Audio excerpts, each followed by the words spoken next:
Thank you, Mr. Chair and committee members for staying as late as you have to hear all of us. It really means a lot.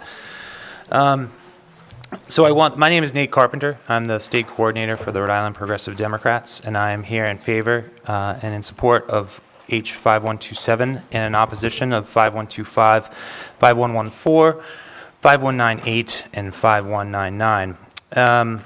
So I'm still trying to figure out how a little bit of this works with 66 Democrats and 9 Republicans in office here. 71% of Rhode Islanders, as we've heard over and over again, support codifying Roe versus Wade.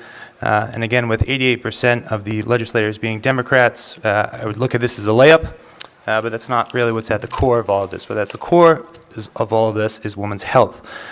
Roe versus Wade is in jeopardy, and we can't deny that.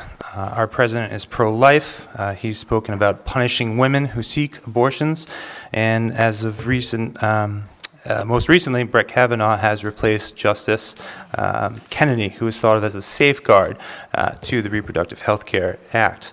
What I'm asking you to do is to really just implement a safety net here, protection to the women across Rhode Island. The analogy that I like to give quite often is that the safety net or seatbelt that we would be applying here is basically implemented in the possibility of a crash. Right now, I feel like, with everything going on down in Washington, we're basically going 90 miles an hour, and we don't have our seatbelt on. We need that safety net, and we need to codify Roe versus Wade here at the state level. Again, this is not an extreme bill. 71% of people in Rhode Island support this, and it's about protection from the archaic ways it used to be. One of the testimony that sat strongest with me was Representative Kushner's, and I know that there are many more stories like them out there. Now I want you to think about that story and what it would be like if her father was not a doctor. She would be in a much worse situation, obviously, and might not be here today to have done the testimony that she did. If this is not codified, it would be a further attack on the most vulnerable. Snuffing out a woman's right to choose is an attack and an archaic measure that impedes on the ability to be for women to be treated as fairly as men.